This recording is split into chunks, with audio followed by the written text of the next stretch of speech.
En el capítulo de esta semana tendremos a Marta Morente, con la cual hablaremos de branding. Sí, de branding y de publicidad en grandes negocios. Y una publicidad de la que no estamos acostumbrados fuera de Meta y de Google. Pero antes, como siempre, este podcast se hace gracias a nuestros patrocinadores. Tenemos a Juan Carlos de Convertiam, que nos está presentando Consentiam, el CMP que está creado por él. Es un CMP que una de las cosas más importantes que hace es que carga rápido, que no alentece la web, que no nos hace perder datos. Ya sabéis que los datos para nosotros es de las cosas más importantes. Por eso, si entráis desde el enlace ppccast.com/Consentiam, el propio Juan Carlos de Converten será quien os ayudará a hacer la implementación de este CMP, banner de cookies. Después tenemos también a Rayola Networks, que no solo es un hosting de calidad del cual nosotros hacemos uso en todas nuestras webs, sino que ahora mismo está presentando el RMC Online, que será el próximo 23 de abril, en el cual yo voy a tener el placer de participar como ponente, pero habrán muchos otros compañeros de los cuales hablaremos de marketing durante todo el evento. Por lo tanto, también os dejamos el enlace para apuntaros al RMC Online y, como siempre, os dejamos el enlace, sus hostings que tendréis con un 20% de descuentos si entráis desde ppccast.com/Rayola. Y por último, no se me olvida Data Feed Watch, el gestor de feed que a mí, como siempre os digo, me ha cambiado la vida, ya que me ayuda a mejorar todos los feeds de los clientes, haciendo mucho más fácil trabajar la parte más importante que tiene un e-commerce, por ejemplo, en Google Ads o en Meta. Mira, por cierto, esta semana justo estuve trabajando en Meta y una cosa que estuve haciendo es que, gracias a que se pueden hacer condicionales muy fáciles dentro del feed, lo que he estado jugando es un poco con las imágenes que se mostraba, depende de la condición de lo que decía el título del producto. Cosas así que parecen muy difíciles, son muy fáciles de hacer con Data Feed Watch. Si queréis usarlo con un 50% de descuento durante los 3 primeros meses, solo tenéis que ir a ppccast.com/DataFeedWatch. Os dejo con el podcast. PPCcast, el podcast para la gente amante del PPC. Episodio número 281. Branding y Briefing con Marta Morente.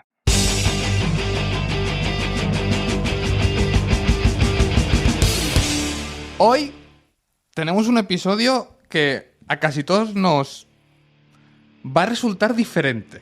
¿Por qué?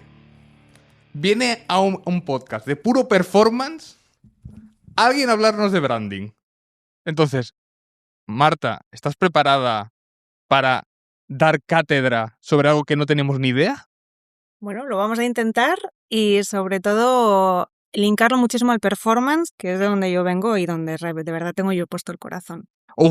Así empezamos bien, Recordar que Marta ha sido ya nombrada muchas veces en PPCcast.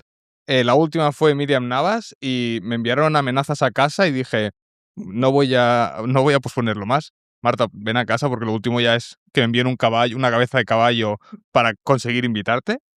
Y ya está, entonces. Vamos a empezar con el tema estrella, el tema del branding. Después hablaremos de briefing, pero yo creo que debemos empezar por allí. Uh-huh. ¿Qué es lo que nos estamos perdiendo o qué es lo que no entendemos los que tenemos la cabeza puesta solo en performance? Vale, lo que nos perdemos y nos fijamos solo en performance es cómo llega el usuario a decirte que sí en performance. Hay un ejemplo que yo creo que puede traer muy bien todo este tema al inicio y es, por ejemplo, el tema de iPhone o de Apple. El 30% de la población española tiene un iPhone, cuando casi todos utilizamos el smartphone para llamar, para WhatsApp, para Instagram y para poco más. ¿Por qué tenemos un iPhone o tenéis un iPhone? Porque yo no lo tengo y no tenemos un Xiaomi. Esto ya empieza mal, hoy ya estoy sudando. ¿Tú tienes un iPhone, Albert? Sí, soy bastante conocido por decir que Mac es lo único que se le puede llamar ordenador, lo otro es juguete. Entonces, hoy voy a pillar. Vale, sí, por favor, bueno, dime. En tu caso a lo mejor tiene sentido porque editas, porque trabajas muchísimo con tablas a lo mejor muy grandes de datos. O sea, podría tener sentido, pero volviendo al tema del smartphone, hay muy pocas casuísticas donde merezca la pena tener de verdad un iPhone o donde esté justificado tenerlo. Y al final cada uno elige la marca de móvil por el motivo que lo elija, pero está claro que hay un sentimiento de pertenencia, que hay un necesito esto, creo que me gusta esto por algún motivo, y todo eso está muy construido por el branding. De hecho, yo te pregunto, ¿tú crees que Apple habría llegado a lo que es con enlaces patrocinados solamente? No, ni de coña. Ni de coña. Ni de coña. Entonces el branding pues es necesario en muchos casos y este es uno de ellos. Claro, pero nosotros, o sea, yo esto voy a pillar palos por todos sitios, pero lo hago por la audiencia, ¿eh? Yo sé que muchos haríais estas preguntas. Claro, pero nosotros siempre decimos, el branding al final no lo podemos medir. O sea, ¿cómo sabemos que tira? ¿Qué le contestamos? Sí, es cierto que no podemos medirlo por lo menos a los niveles que medimos el performance. No tenemos un ratio de conversión evidente, de hago clic y compro, no tenemos un coste por adquisición súper atribuible a esto, pero bueno, tirando de Miriam Navar, que es la persona una de ellas que me mencionó, ella lo decía muy bien, decía, paré campañas de Meta porque no me estaba funcionando la conversión y de repente se me cayó la conversión en otros canales porque sí que estaban atribuyendo, sí que estaban contribuyendo. Hay muchísimos modelos de atribución hoy en día que están demostrando todos los atributos que tiene la marca o que tiene el branding en este caso. Y hay ejercicios un poco más simples que vemos en el día a día. Es inevitable como hacemos una campaña de televisión en un espacio así un poco relevante, puede ser, yo que sé, pues el hormiguero, ¿no? Que es el espacio estrella de la televisión lineal hoy en día, y cómo automáticamente suben las visitas a la web, suben las búsquedas de marca, sube las búsquedas en orgánico, y eso es un KPI súper atribuible. ¿Habría pasado si no hubiese hecho el pase? Pues obviamente no habría pasado. Y luego también me preguntabas por qué KPIs medimos o cómo lo medimos.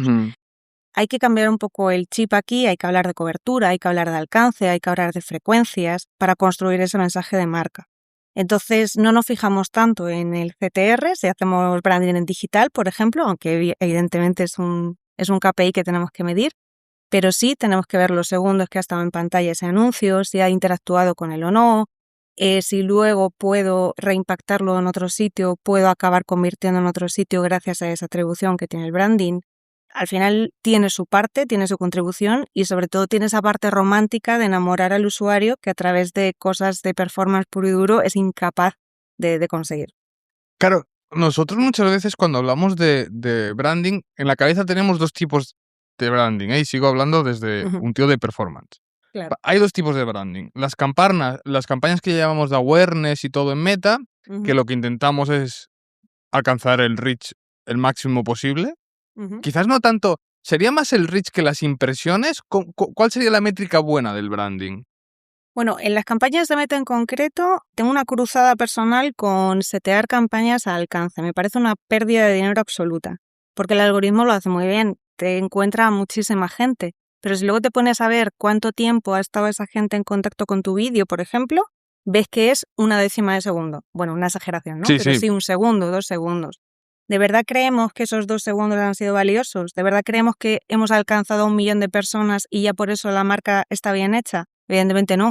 O sea, alcanzar a mucha gente sin una interacción detrás o sin ese KPI de atención es tirar absolutamente el dinero. O sea, no es branding a cualquier precio. O sea, vale. O sea, el branding en sí no es branding de tiro. O sea, que sí que hay una cierta... O sea, ¿cuál debería ser el objetivo de una buena campaña de branding? Por ejemplo, en Meta. El objetivo, en Meta, por ejemplo, Sí. la notoriedad es súper importante, y ya no solamente en Meta, sino como KPI de marca para ver si tu campaña tiene éxito o no.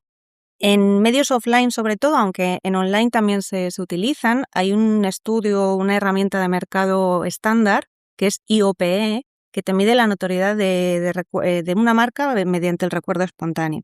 Son encuestas, estamos trabajando en unas ciencias sociales, no son ciencias exactas, ninguno de nosotros, pero son encuestas que son, si no me equivoco, son telefónicas o a pie de calle y preguntan, oye, ¿qué marca recuerda usted haber visto en los últimos 30 días? Y empiezan, evidentemente está Coca-Cola, está Mercadona, está el Corte Inglés, pero dicen todas las marcas que recuerdan. Y es ahí donde trabajamos la parte de branding, de conseguir que mencionen nuestra marca. Y una vez han mencionado tu marca, dicen, ¿en qué medio recuerdas haber visto esta marca? Y te dicen, pues en publicidad exterior, en televisión, en digital, en buscadores. Te citan los medios donde la han visto. Entonces, ese estudio que sale mensual nos mueve muchísimo a nosotros la aguja como agencia de medios para saber si hemos hecho bien una campaña de branding o no lo hemos hecho bien. Entonces, pasar de 0 menciones a 500.000 de menciones es un éxito rotundo. Claro, porque así vosotros realmente tenéis... Esto no lo hacía Meta con el Brand Leaf, que después... Y YouTube también lo hace, que te sale una encuesta, ¿no? Eso es, y TikTok creo que también lo tiene. Bueno, y Spotify lo tiene también. Mira, ahora que has mencionado 4, de las 4, a ti personalmente, ¿cuál es tu favorita para hacer las campañas y el por qué? Bueno, a mí todo lo que sea trastear en una herramienta me parece maravilloso y súper entretenido, pero últimamente estoy muy, muy enamorada de los resultados que me da Spotify. A nivel branding, no a nivel ¡Ostras! performance, pero muchísimo. Primero porque tiene una penetración en el medio, pues si no me equivoco, está ya como en 16, 17 millones de usuarios únicos en España. Y a contra de todo pronóstico, mucho más de la mitad tiene la cuenta que no, o sea, que sí permite anuncios, la cuenta gratuita. Entonces tú puedes acceder a muchísimas personas. Su nivel de segmentación no es que sea una maravilla, o sea, no es Google, no puedes indagar hasta el último detalle, pero sí tiene algunos niveles de segmentación que son bastante curiosos, como por ejemplo gente que se está transportando en coche. Ostras, pues si sé que estás en el coche en ese momento y soy IKEA, pues sé que vas a poder venir a mi tienda, por lo tanto hagamos una campaña para ti. Pero bueno, eso es un apunte adicional. Y sobre todo que la atención con la que se escucha el audio es máxima, porque te está entrando directamente al cerebro y los mensajes se recuerdan infinitamente más que, bueno, esto es una aberración, ¿no? Evidentemente en televisión se recuerdan mucho más, pero se recuerdan muy bien. Además es un mensaje que entra por un canal. Siempre pongo un ejemplo, que es que estás viendo Stories o estás viendo TikTok y recibes un montón de impactos publicitarios, pero el scroll es infinito y cuesta mucho más recordarlos a pesar de ser audiovisuales. Sin embargo, en Spotify tú estás ahí con tu música y el recuerdo es mucho más alto que algunos otros medios. Hostia, qué buena. La que has dicho del IKEA del coche es muy buena esa. Sí. Hostia, porque claro, estás en el coche ya y dicen, te suena un no sé qué y dices, igual, hostia, si es pegar un volantazo ya estoy en él. Pero aquí, claro, yo otra cosa de las que tengo, que me estoy sintiendo un poco Pedro Picapiedra hablando de branding, porque no tengo... ¿Cuántos más mitos escuchas de la gente que somos performance sobre el branding? O sea, ¿cuántas más aberraciones llegamos a decir nosotros sobre el branding? Porque para nosotros como el branding es, como no tiene resultados, pero al final muchas veces, yo por ejemplo, cuando trabajas con empresas muy, muy grandes, conocidas en su sector, hostia, el branding es ultra importante porque está en el journey del cliente y querer separarlo y extrapolarlo y aislarlo, te estás cargando el journey completo. Entonces, Total. ¿cuántos mitos escuchas nuestros sobre el branding? Pues fíjate, es que digo esto y no me conozco a mí misma, porque yo, como te decía, soy de performance de corazón. Pero uno de los mitos que yo misma tuve que admitir y decir tenéis razón, por ejemplo, es que la televisión es carísima. O sea, que solo grandes marcas puedes estar en televisión. Es cierto que hay una inversión no mínima porque el soporte lo exija, pero sí que mínima para que tenga sentido la campaña. Pero si te paras a mirarlo en números básicos, el CPM de una campaña de televisión puede estar en 2-3 euros. Y ahí, por ejemplo, en Meta, si quieres hacer una campaña de conversión súper específica, tu CPM puede ser infinitamente más alto. Sí, sí. Entonces, no tiene por qué ser caro estar en otros medios, simplemente hay que saber lo que te aportan y por qué los necesitas, que no siempre los necesitas, obviamente.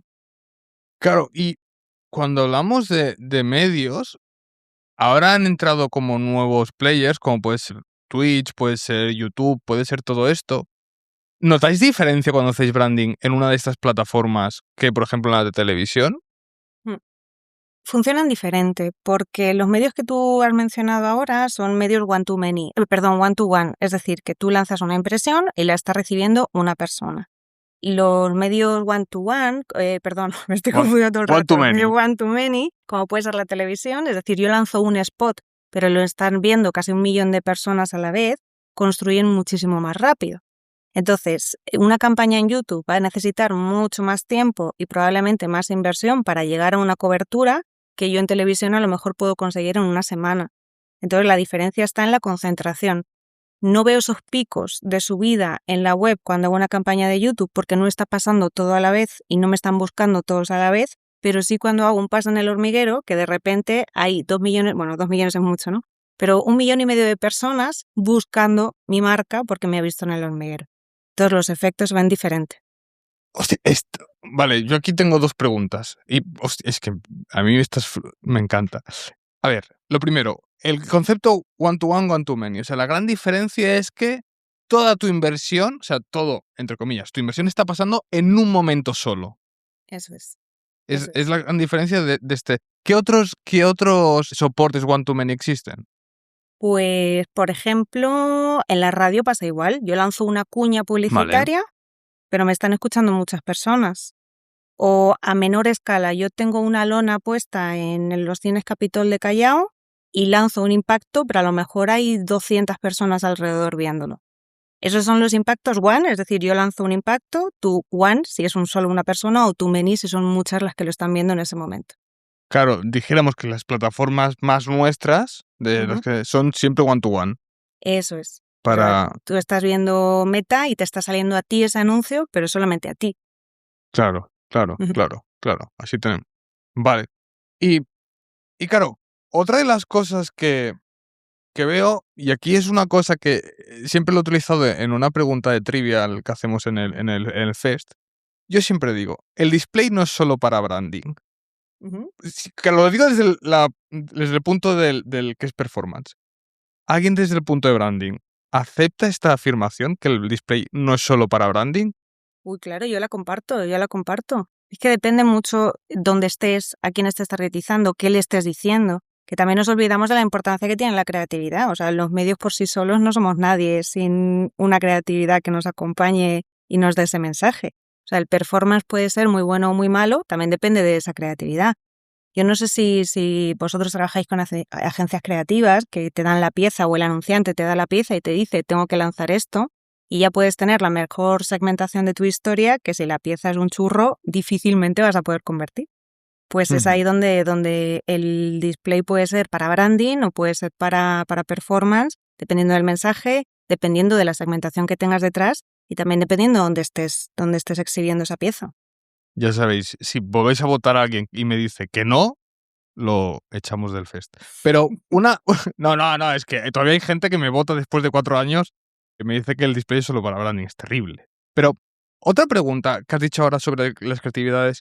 ¿Cómo se testea cuando vas a estos sitios one-to-many las creatividades? Porque nosotros es muy fácil testear.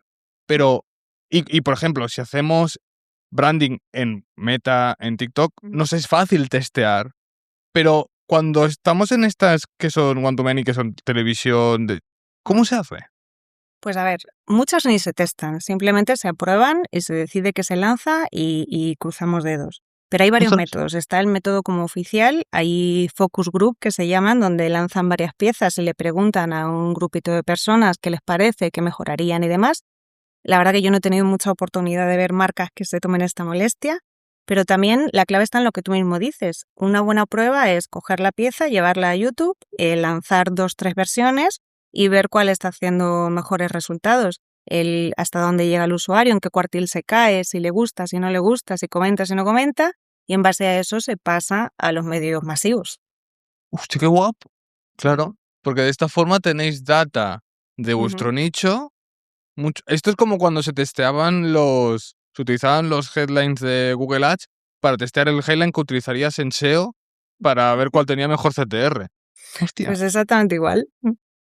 Claro.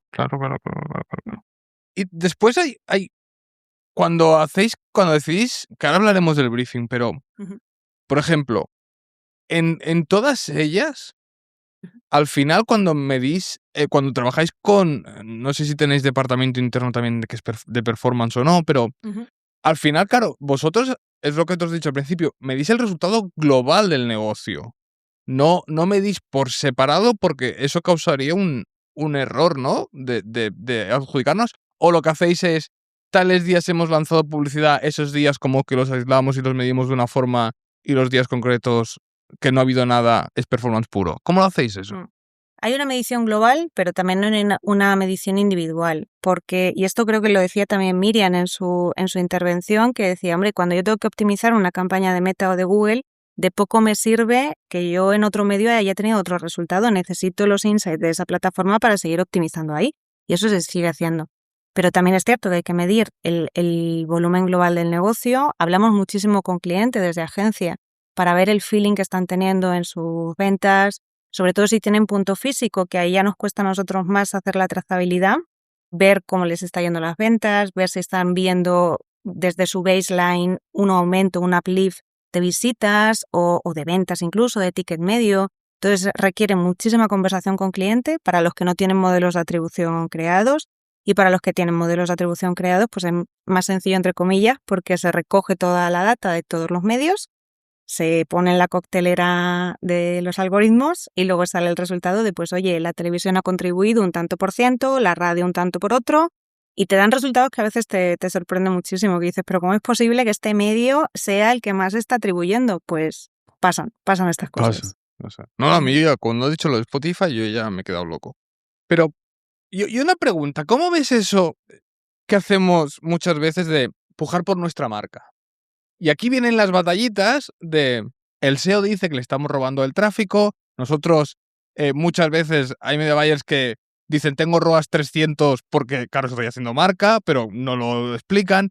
Claro, tú desde arriba del todo piensas, ¿qué hacen estos? O sea, que al final es todo branding. Entonces, ¿tú cómo ves estas? Vosotros, claro, en el one-to-many no hay ataques entre marcas, entiendo, porque al final tú tienes tu espacio y ya está.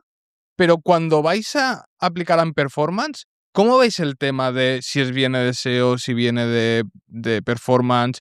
Si esas batallas a vosotros os da igual, os importa el branding completo. ¿Cómo lo lleváis esto? Porque para nosotros, por ejemplo, muchas veces lo hablamos de, no, campaña de marca y tal. O sea, Es que yo no creo que pujar por tu marca sea hacer branding, para nada, o sea, estaría fuera de total. Sí que creo que tiene una función de... Es que no lo es. O sea, que alguien busque en Google, voy a Samsung, ¿vale? Que tengo aquí mi móvil. Samsung y salga un anuncio de Samsung, eso no es branding. Branding es cuando alguien no te conoce y empieza a interactuar contigo y empiezas a tener una relación con una marca. Pero ahí ya la tienes porque lo estás buscando. Entonces, eso para mí no es branding.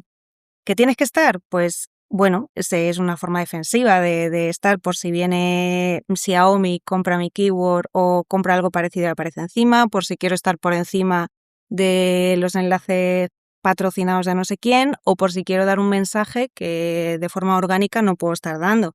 Pero desde luego branding yo creo que no es. o sea, Marta, ¿nos estás diciendo que estamos tan lejos de todo que nosotros llevamos tiempo diciendo, no, hacemos campañas de branding? Y tú dices, ¿qué dices, flipaos? O sea, esto no es branding. No, son campañas de marca, pero de marca porque la keyword es la marca, no porque tú estés haciendo branding ni muchísimo menos. Pero el punto está ahí, o sea, se hace branding para expandir un mensaje, para que te conozcan, para generar una necesidad, y nada de esto lo cubre un enlace patrocinado aunque ponga tu marca. No sé si estás de acuerdo conmigo en eso. No, sí, reflexionándolo sí, pero tengo que cambiar un montón de nombres de campañas que tengo porque pone branding y ahora las veré y diré, Albert, no es un branding, quítalo, cambia, pon marca. Una pregunta, ¿cuándo crees que una empresa debería empezar a pensar en destinar parte de su presupuesto a hacer campañas de branding? Cada empresa es un mundo como cada persona, o sea, no te voy a decir a partir de las Correcto. 20 ventas Sí. al día, porque cada empresa es lo suyo. Pero sí que es cierto que tenemos que entender que solamente pujando por lo más low hanging fruit, es decir, lo que tienes más a mano, tu crecimiento va a ser diminuto o nulo, y que si fuera así, pues eso, todo el mundo iría a campañas de marca que tienen un ROAS fabuloso y todo bien. Pero claro, si no tenemos unas campañas que alimenten esa marca, ¿quién va a buscar tu marca? Absolutamente nadie. Entonces, el propio Meta ya dio su paso en el momento de, oye, vamos a hacer anuncios que no sean solamente de necesidad como los de Google, y vamos a hacer anuncios de imagen, de vídeo, de carrusel, de interacción. Google se apuntó también a este carro y empezó a generar las campañas de YouTube, las campañas de Manjeno, de Pimax incluso, que también permite otro tipo de recursos, porque ven que por mucho que tú quieras crecer a golpe de keywords súper cercanas a tu marca, es prácticamente imposible escalar un negocio así. Se te pueden ocurrir 25 millones de ejemplos de, oye, pues tal negocio escaló así, tal negocio, desde luego. Pero el recorrido es muy lento, necesitas muchísimos recursos para poder hacer ese escalado, Y una campaña de branding siempre te va a ayudar a empezar a alimentar ese funnel, porque si te conoce 0 o muy pocas personas, es imposible que te compren muchas. Es que me estás haciendo reflexionar una cosa, porque muchas veces hacemos campañas para lanzamientos, marcas de infoproductores y todo. Hay una parte que hacemos, o sea, como más visualizaciones de él, de sus vídeos, en un sentido de que para que lo conozcan más. Eso es hacer branding, hacer marca personal. Claro, Claro que sí. después tenemos un cliente de e-commerce y ni se nos ocurre hacer eso. Mira, pues has puesto el ejemplo perfecto. O sea, tú mismo para tu marca personal entiendes que cuanta más gente conozca tu discurso, lo que haces y lo que te gusta hacer y lo que tú puedes ayudar, mejor. Sin embargo, para un e-commerce es no, tiene que ser la keyword más barata y que me traiga el ratio de conversión más alto. Es cierto que las campañas de branding te van a traer un volumen que te va a bajar todas esas métricas, pero lo importante no está en que tu path de conversión sea perfecto, sino en que al final del todo tengas muchas ventas con un ticket medio altísimo y tengas un dato global que alimente tu marca y tu negocio. Claro. Hostia, me acabas de abrir un mundo, ¿eh? Te lo juro que nunca, o sea, que esta reflexión que he hecho yo, la he hecho con escuchándote, no la había entendido yo. Digo, pero es que es verdad, o sea, sin clientes de esto, de infoproductores y todo, haces marca personal, porque en un e-commerce nunca te lo has planteado. Aquí otra vez, ¿eh? No es que digamos un número, pero ¿hay algún porcentaje que deberíamos tener en la cabeza? Un 5%, un 10%, porque es real también que las campañas de branding a nivel global son más baratas que las campañas de performance. Entonces, Eso es. tener que un 5 o un 10 como mínimo, sé que puede ser, pero no sé si hay algún...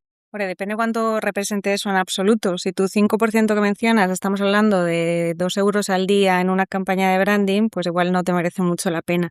Ujú. Pero fíjate, a mí lo que me gusta mucho recomendarle a mis clientes es que trabajen esas campañas de branding para llevar mucho tráfico a su web y que se curren esa conversión en la web. Es decir, que tengan el e-commerce lo más pulidito posible para que ese tráfico, siendo mucho, acabe convirtiendo. Evidentemente no va a convertir igual que si viene desde una keyword súper cercana en Google y clica y compra, pero que les invites a poder hacer suavecito el path a la conversión.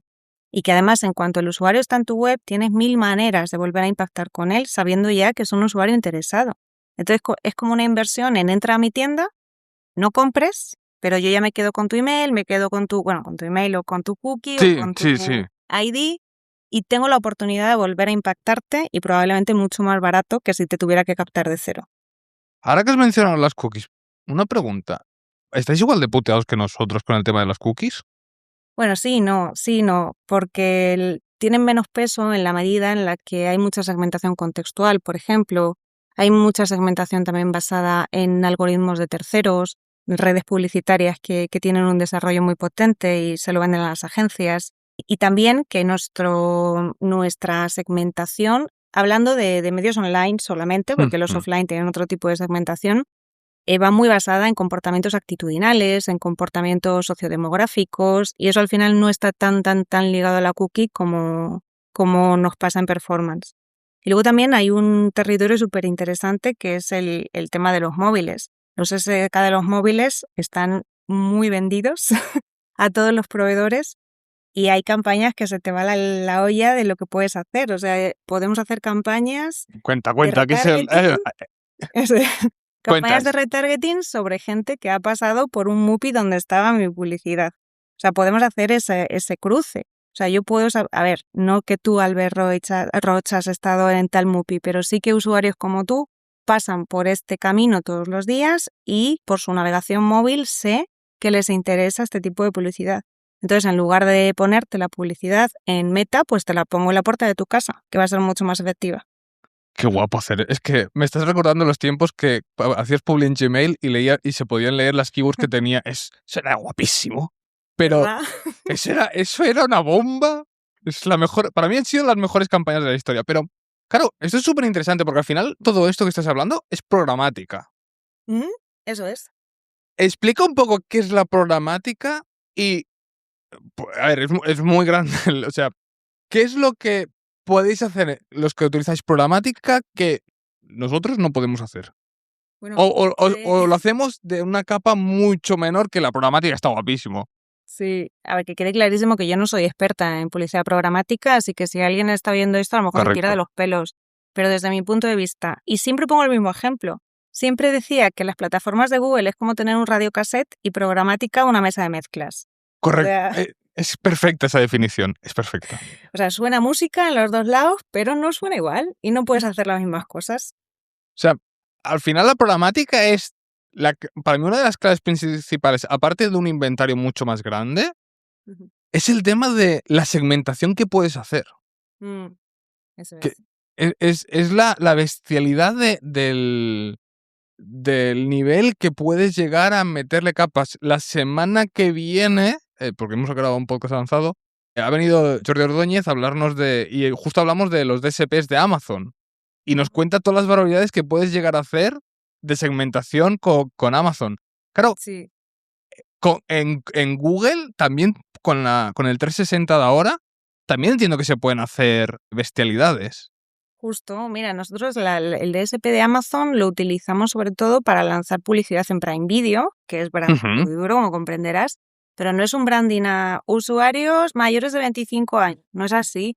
Es de, oye, yo quiero personas que hayan comprado pañales en los últimos 30 días y hayan mirado carritos de bebé, porque tienen un niño y por lo tanto les quiero enseñar el coche monovolumen, me estoy inventando un caso, ¿no? Pero ese tipo de cosas se hacen y sigue siendo branding, pero un branding muy enfocalizado, muy, muy preciso para que te ayude a entrar en el path de conversión mucho más rápido.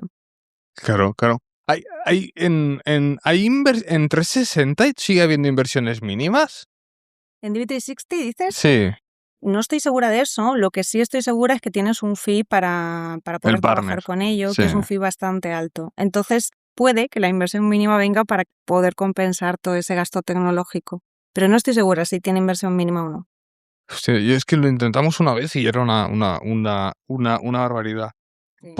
Después te quiero hacer una pregunta, porque hay un término que, o sea, esto si mis campañas de branding ya no son de branding, que son de marca, y, o sea, yo salgo de aquí ya deprimidísimo. Bueno, el display hemos confirmado que no es solo para branding. ¿Qué es el DOOH? ¿El Digital Out of Home? Sí. Pues son publicidades, son campañas publicitarias en pantallas digitales fuera de casa. Mira, uno muy claro es si coges el autobús habitualmente y vives en Madrid o Barcelona, las propias pantallas de los autobuses que hay en el interior, eso puede ser Digital Out of Home.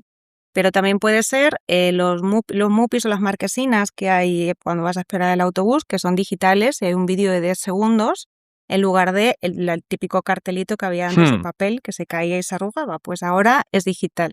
De hecho, JCDecaux y Clear Channel, que son los principales proveedores o poseedores del patrimonio, están haciendo una gran inversión para poder hacer todo esto digital. Porque la gran ventaja del digital, ¿cuál es? A ver, ¿qué esto es? Que podéis como rotar más, ¿no? Bueno, para los vendedores es que les caben más anunciantes en un solo sitio, porque antes tú ponías tu cartel y lo tenías una semana como mínimo, ahora tienes bucles de 10 anunciantes a 10 segundos cada anunciante, así que imagínate lo que te cabe ahí, te cabe muchísimo. Claro. Pero para ti como anunciante la ventaja es que ya puedes contar una historia, ya no es solamente pongo un cartel de 2x1 en Carrefour. Ahora puedo contar que si eres del Club Carrefour y vienes a tu tienda más cercana porque pasas porque es vídeo. de lo impreso al audiovisual. Y una pregunta, ¿el tema de utilizar QRs para que vayan o, bueno, iba a decir teléfono solo exclusivo para, entiendo que ahora eso ya ha evolucionado, porque esto antes se hacía en los diarios?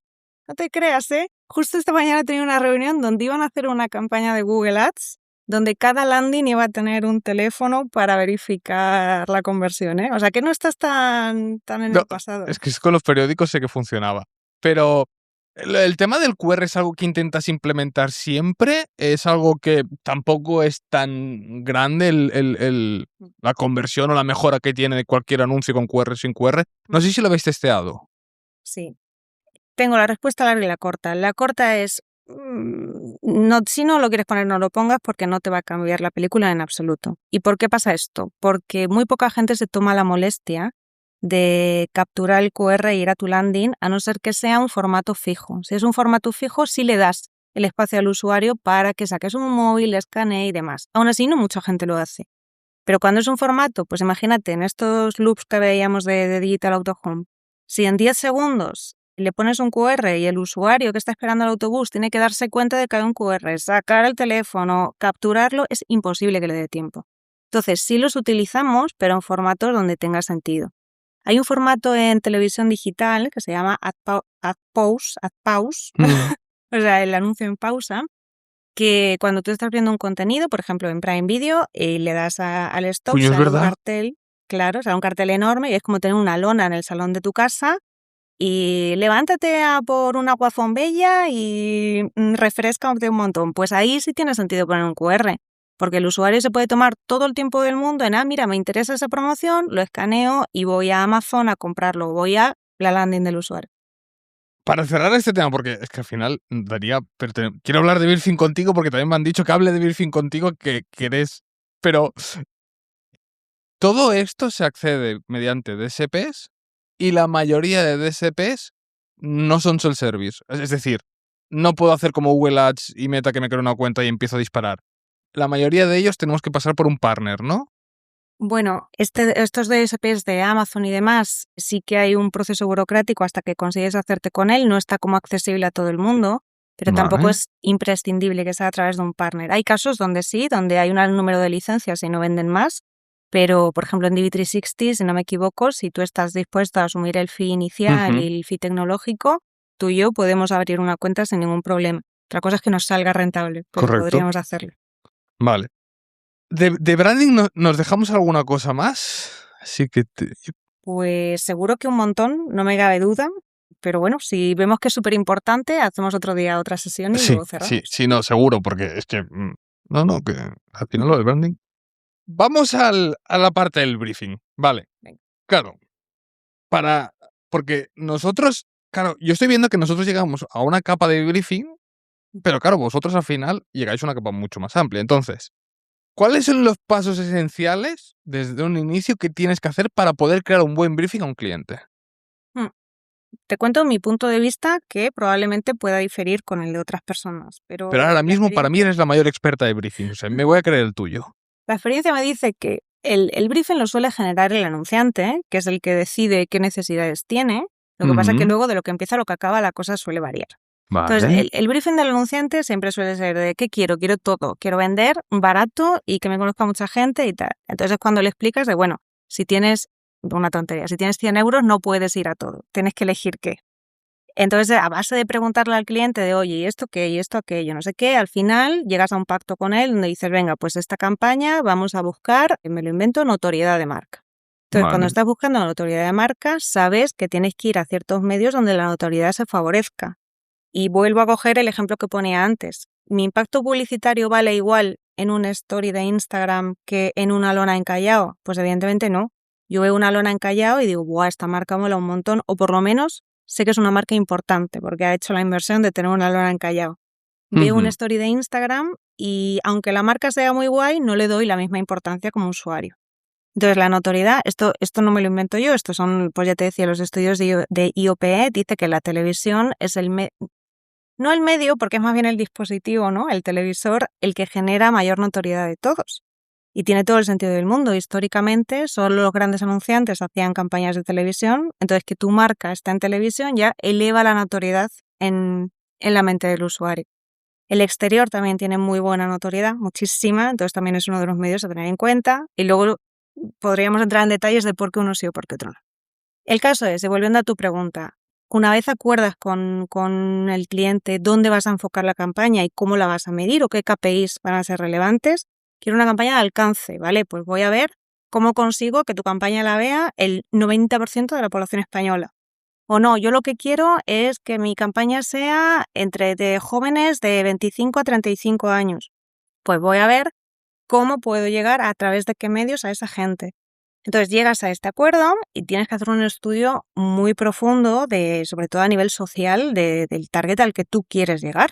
Y es que es muy sencillo pensar que si quiero ir a hacer una campaña para mujeres mayores de 35 años, como es mi caso, pues que lo que yo hago es lo que hacen todas, y es mentira cochina.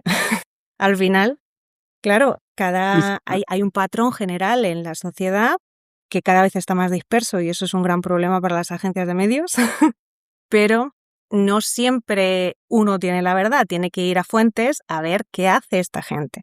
Entonces ahí tiramos de EGM, que es el Estudio General de Medios, tiramos de InfoAdex, que es el informe de inversión publicitaria por anunciante, para ver qué hace la competencia. O sea, tiramos de los recursos que están estandarizados en agencia para poder hacer estos análisis. Hay MC Marcas también, que es la actitud o la predisposición que tiene la gente a hacer cosas. Entonces, con todo eso, te conformas un buyer persona, o no quiero decir buyer persona porque me parece un mal ejemplo, pero sí te conformas bueno, pues más o menos mi público hace esto, le gusta esto y para fomentar la notoriedad tengo que estar en estos medios. Una vez ya tengo todo eso orquestado, puedo hacer la estrategia, es decir, ¿cómo voy a conseguir todo esto? O sea, ¿qué objetivo voy a perseguir y a través de qué insights voy a llegar a todo esto? Una vez eso está bajado, que es la parte para mí más bonita, con diferencia de todo el trabajo publicitario, vas a la táctica. Y ahí, obviamente, los canales de performance, cuando hay algo que vender, son imprescindibles. O sea, no me imagino campañas con un e-commerce que no tengan Google Ads o que no tengan Meta o incluso TikTok, que también soy muy fan. O sea, es imprescindible que estén, pero obviamente tienen que ir acompañadas de otras capas que aporten esa visibilidad a la marca y enamorar al usuario. Yo creo que lo hablaba con Ana Kostic, que siempre digo que el branding es el motivo por el que se enamoran y el performance por el que te dicen que sí.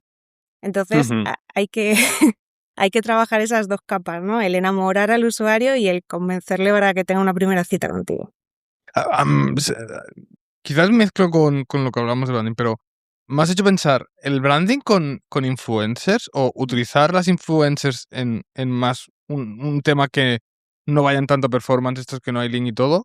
¿Es algo que usáis, es algo que está funcionando? ¿Sigue funcionando o tuvo un boom en su momento? ¿O ahora ha cambiado y no vais tanto a influencers megatop súper grandes, sino más a nicho? O sea, ¿cómo lo hacéis ahora esto? Depende mucho del anunciante. También hay muchos que hoy se enamoran de una influencer o de un influencer y hay que hacerlo porque sí. Pero de normal intentamos no ir a los tops porque los tops, por mucho que los vea mucha gente, tienen un límite de alcance. Y el coste por alcance de esos influencers muy top es bestial. O sea, si te hablaba que el CPM de televisión puede ser 2 euros, el de María Pombo, no lo sé, pero puede a lo mejor ser 10 euros. Entonces, puestos a... Estoy lanzando... Sí, no, pero bueno, ¿qué es eso? Que es una escala bastante, mucho más alta. Eso es. Entonces, ¿me merece la pena? No dejan de ser medios publicitarios los influencers, sin querer yo deshumanizar a los influencers, ¿no? Pero no dejan de ser altavoces. Entonces, puestos en un Excel a comparar, pues prefiero tener una lona a tener a María Pombo hablando por mí. Pero en los medios, en los influencers medios o micro, ahí la cosa ya está mucho más reñida. Y sí que tiene muy buena repercusión. Hostia. Claro, tú has dicho una cosa que la parte más bonita de todo esto es la de empezar a investigar, de descubrir cómo es a la persona. La IA en todo esto está... ¿Ya tiene un papel? Habrá agencias que estén infinitamente más avanzadas en IA de donde yo estoy, desde luego, eso no me cabe duda. Pero es verdad que la IA todavía no tiene la potencia como para hacer cosas especiales. Y me refiero a especiales en el sentido del que si yo le subo un archivo del Estudio General de Medios y le doy el briefing, me suele hacer cosas estándar, cosas que se nos podría ocurrir a mucha gente. Y lo que se trata en esto ahora es aportar valor y ser especiales. La IA nos sirve pues para manejar archivos enormes, para cosas a lo mejor que se te habían escapado y ya te aporta. Pero para crear esa chispa en la estrategia todavía no está ahí. Y yo agradecida, porque de momento tengo mi hueco.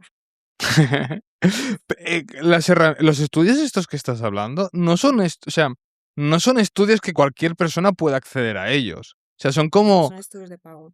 Claro, ¿para vosotros son lo que nosotros llamaríamos herramientas o aparte de eso tenéis otras herramientas para hacer las estrategias? Son herramientas porque son además horrendas, pero son como una tabla dinámica gigante, como cuando te metes al INE a ver cosas sociológicas.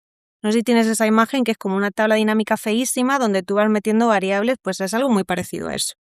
Bueno, a ver, cualquier tabla dinámica en el fondo es bonita, porque yo soy un friki del spreadsheet, pero Pero claro, o sea, al final vosotros jugáis con datos y datos y datos y empezáis a mezclar y empezáis a cruzar variables para acabar de hacer ese briefing. Entonces, ¿os encontráis alguna vez os encontráis alguna vez que os cuesta que el cliente acepte que a tal núcleo de personas no hay tanta gente como quiere ir él? O que lo que quiere o sea, que lo que quiere hacer con el anuncio que quiere hacer no casa con todo y tenéis que hacer otra vez todo el proceso. Todo el rato, todo el rato. O sea, esto es como las agencias creativas que el cliente dice, oye, de puta madre, pero es que a mí me gusta más el verde. Pues esto es un poco parecido. Hacer la estrategia, crees que es redonda y dices, sí, fenomenal, pero es que a mí TikTok no me gusta porque yo no lo uso. Y lo tienes que sacar y buscar una alternativa. Es verdad que lo peleamos mucho si creemos que de verdad necesita ese anunciante estar ahí, pero hay veces que, bueno, es su dinero y decide y hay que cambiarlo o volver a empezar de cero porque no hemos dado con la tecla. Eso pasa continuamente. Y a nivel de tiempos, me imagino que vuestros tiempos desde que empezáis el proceso hasta que lanzáis es como 4 veces más que el nuestro, porque el nuestro al final, cuando digo de performance, o no, es rápido. Bueno, ¿cuánto tiempo te toma a ti desde que recibes un briefing de un cliente hasta que lanzas la primera impresión? Depende del cliente, en menos de una semana lo tengo. Pues yo he trabajado estrategias en 48 horas, si ha sido necesario. Eso sí, 48 horas durmiendo 3 en esas 48. A ver, sí que se requiere tiempo para hacerlo bien y para hacer una estrategia adecuada. También es verdad que no es lo mismo trabajar con 200.000 euros que trabajar con 5 millones de euros, ¿eh? No es lo mismo el trabajo que envuelve, pero tampoco necesitamos meses para hacer esto. Claro, pero yo no me refería sobre todo porque hay un proceso creativo que el vuestro, o sea, tú notas que nosotros en Meta, bueno, hablo de nosotros cuando tú también has hecho performance, pero para como situar a la gente de que, Sí. claro, nosotros al final nos atrevemos a veces a lanzar cosas muy locas porque como enseguida tenemos el dato, hay muchas veces que lo hacemos rápido porque decimos, esta es la idea, vamos a intentar probarla y si no funciona siempre la podéis parar rápido. Claro, ¿vosotros sois mucho más reflexivo en esto? ¿O también, como tenéis el soporte digital hoy en día, como hemos hablado de los DSPs y todo, os arriesgáis más? ¿Has notado una evolución en eso? Sí que es verdad que cuando tienes datos en tiempo real, todo lo que tenga un soporte digital, te puedes atrever un poco más porque enseguida tienes el feedback o el insight y puedes tomar decisiones más rápidas, pero aún así es un monstruo más difícil de parar. Lo que tú dices, yo estoy trabajando en Meta y puedo lanzar a lo loco, 5 días veo que no, paro, tal, no sé qué, tengo como otra agilidad. Si yo monto toda una estrategia de medios, no puedo lanzar hoy y, es que parece que la aguja no ha movido, paro enseguida, porque todo esto es un monstruo que lleva su tiempo y que tampoco es sano o sensato parar algo con poco tiempo, porque acordaos que esto es branding y que necesita más para poder llegar al objetivo y que necesita un poco más para empezar a moverse. Entonces no se toman decisiones súper a la ligera.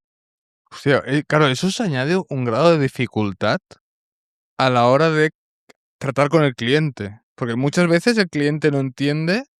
Es que yo eso muchas veces lo pienso con la gente que hace SEO, de, o sea, ¿cómo le vendes o sea, que tiene que ser difícil, tienes que tener mucha credibilidad, saberlo hacer muy bien para decirle, no, esto a largo plazo es bueno, haces acciones, pero el resultado llegará. Entonces, claro, vosotros os pasa eso también, ¿no? Que ellos lo entienden más como publicidad y como que entienden que la publicidad enseguida tenéis que saber cómo hacéis o qué le vais dando al cliente para que vea que está habiendo una evolución. Pues hay varias palancas que intentamos tener ahí como de monitor para poder ir lanzándole insights positivos al cliente y mitigar un poco esa incertidumbre.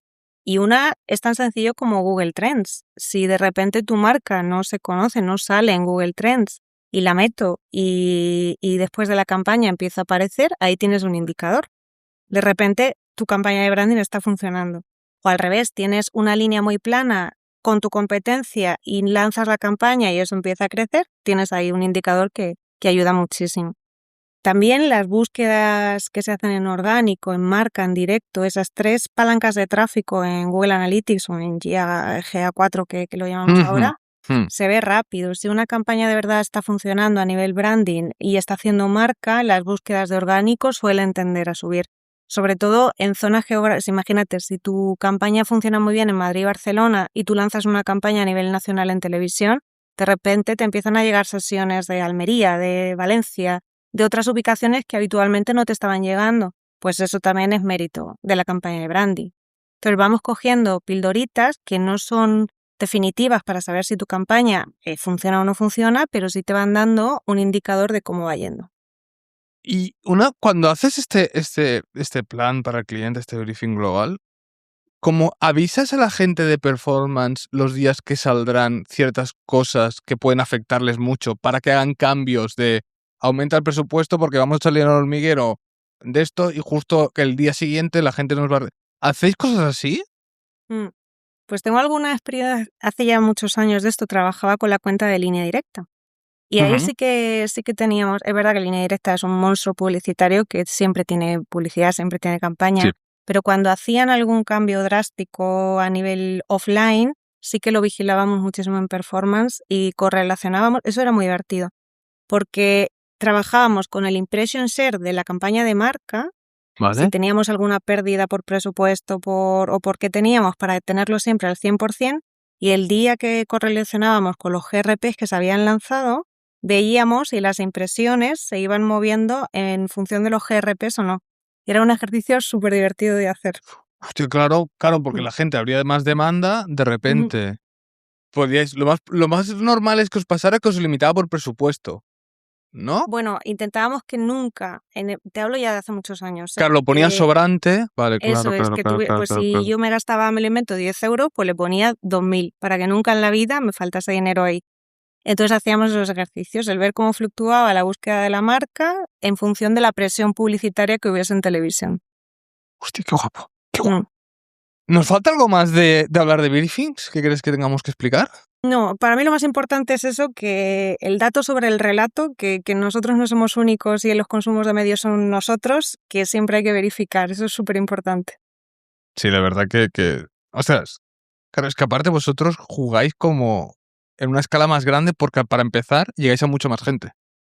Bueno, O sea, intentamos tener grandes coberturas, sí. claro, o sea, al final cualquier campaña de branding te permite llegar a una amplitud y de allí construir muchas cosas, porque al final las campañas de branding pueden ser ya como que las presegmentáis para después pensar que todo el funnel completo, incluyendo el performance, será siguiendo ese relato de segmentación.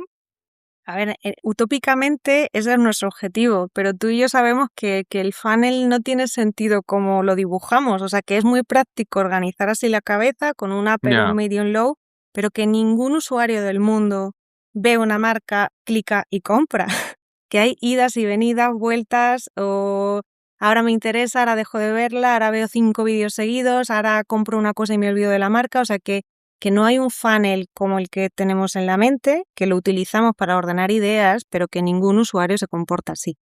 Entonces, pensar que yo hago una campaña de televisión a jóvenes, bueno, yo que sé, a generación silver si quieres, más 70 años, y que de ahí van a ir a Google a buscarme y que de ahí me van a comprar y luego le voy a hacer remarketing, sería lo ideal, pero nunca pasa así. Claro, yo recomiendo hay el informe más que le podrían cambiar el nombre y le podrían llamar Miriam Navas, es el de ruta de atribución. Si alguna vez pensáis que vuestro funnel es perfecto, pasaros por ese report y fliparéis la de gente que hace cosas raras que dices, ¿pero qué te pasa? O sea, molaría que nos pusieran el nombre y el apellido de esa persona para hablar con ella. Es decir, ¿qué tienes? Porque hacen No, cosas o súper raras. a lo mejor descubres que es el propio dueño de la marca que entra, sale, entra y a ver su Sí, producto. cosas que no tiene sentido. Vale, Marta, vamos a pasar a las preguntas rápidas. Venga. Venga, espera, que aquí lo tengo. Consejo para alguien que está empezando. Vamos a centrarnos en el mundo del branding, ¿eh? Consejo para alguien que está empezando en el branding. Que pregunte muchísimo y que no tenga prejuicios. Una fuente de información que no puede faltar. Pues hombre, Estudio General de Medios, EGM. Es 0% público, ¿no? Es que a nosotros solo nos llegan los ganadores que lo dicen por todas partes, en la tele y en la radio. No sé si tendrán alguna parte que sea pública, aunque esté a lo mejor más concentrada. No lo sé si lo tendrán publicado. Sí, es que yo me acuerdo, por ejemplo, aquí en Cataluña hay una radio que es RAC1, que siempre está líder. El día que se anuncie GM no puedes escuchar RAC1 porque es todo el rato vacilando de que son los primeros. Eso, Entonces, además que es verdad, RACU en Cataluña son líderes y luego Cat Radio y luego creo que tenéis otra por ahí, Flax, pues Flash FM. esa también es muy Sí, que el RAC1 es privada, Cataluña Radio es pública, pero que me hace gracia porque entiendo que todo eso ellos le dan tanto bombo porque al final es pasta de los anunciantes que dicen, este es el líder, le cobro más. Por un poco sí, un poco O sí. sea, cada vez que escuche a alguien en RACU diciendo somos los líderes, tengo que pensar en ti diciendo le están metiendo un palo a Marta que va a flipar. O que tendrán una negociación más dura conmigo, pero sí. Claro, ahora lo pensar, hostia, ahora lo voy a pensar así. ¿Qué error típico ves en las campañas de branding? En los mensajes, que no se adaptan al medio en el que salen. Se piensa que teniendo un solo mensaje sirve para todos los medios y para nada. Cuanto más adaptes el mensaje al medio en el que estás saliendo, más eficacia. Ostras, aquí quizás te estoy atracando, pero un ejemplo, por ejemplo, que harías un mensaje que fuera para Spotify y un mensaje que fuera para una más visual, ¿cuál sería? Te Pues estoy bueno, yo no soy creativa, pero en términos generales, si sé que me estás escuchando. Bueno, hay un caso de éxito que tiene Spotify, que Wigo hizo jingles por cada género musical más popular en Spotify. Entonces hizo un jingle reggaetonero, hizo un jingle en flamenquito, hizo un jingle música clásica y segmentó a su según lo que público escuchaban. según lo que escuchaba y le daba su mensaje publicitario con la música que le gustaba. Entonces, en RACU no lo haría así porque no sabes lo que está escuchando en ese momento o sabes qué Claro. programa hay, pero no sabes si le gusta esa música o no. Pero en Spotify sí y es una buena idea.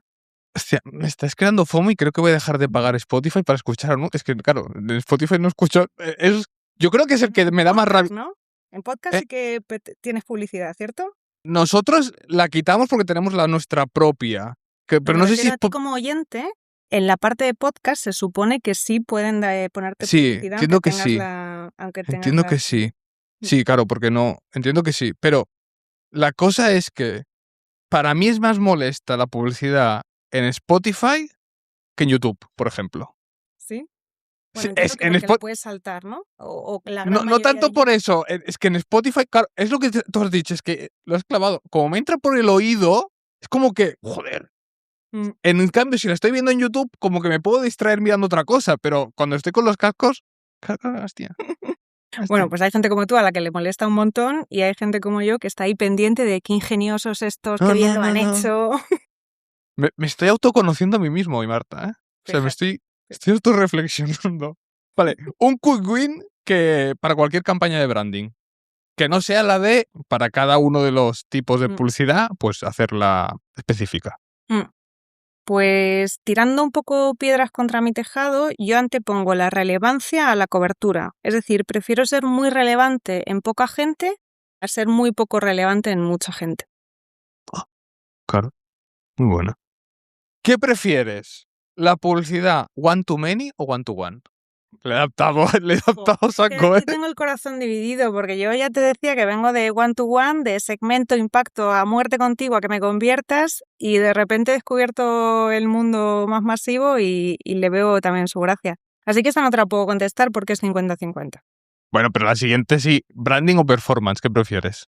Pues en el fondo yo creo que performance, porque ver el dato da mucho gusto y en branding a veces tienes que creerte mucho lo que estás haciendo hasta que lo tienes y en performance tú lanzas y ya empiezas a ver clics, ya empiezas a ver cosas y para gente así ansiosa como yo prefiero tener una conversión a tener una esperanza de que vaya bien y verlo dentro de 3 semanas. Hostia, no me la esperaba esa. Y última pregunta, ¿a quién deberíamos traer al podcast? Pues mira, te juro que no lo había pensado, pero me salen 2 personas a la cabeza. Una es Izan Balsalobre, que tuve la oportunidad de trabajar con él hace poquito y creo que el mundo del performance lo domina fenomenal. Además es un tío maravilloso. Y dentro del mundo de la atribución, Raúl Devia, para mí, aparte de que tiene un humor muy chulo, creo que puede aportar muchísimo, sobre todo con este tema ligado del branding. Él hace modelos de atribución con todo este tema de branding incorporado y creo que puede dar un punto de vista bonito. Pues me los anoto y les atracaremos para que vengan como hicimos contigo. ¿Te lo has pasado bien? Ay, muchísimo. No, a mí me ha encantado y yo creo que es un podcast de estos que va a molar porque hablamos de algo totalmente diferente y hablamos de algo que muchos de nosotros no tenemos ni idea. O sea, para empezar le llamamos hacer branding, a hacer campañas de marca. Eso ha quedado claro hoy. Te lo juro que me voy con ello. Me voy con ello clavado. Pero hostia, ha estado súper, súper interesante porque yo creo que hemos aprendido un montón de cosas sobre el mundo del branding, que es un mundo que no nos es tan lejano como nosotros nos pensamos. Total, sobre todo porque ya hacemos campañas en Meta y en Pimax y eso es un poquito branding. Correcto. Pues nada, a todos los oyentes, como si os ha gustado el episodio, lo podéis dejar en comentarios, lo podéis compartir como siempre en el grupo de vuestra familia, que siempre va muy bien. Y nada, nos vemos la semana que viene. Adiós.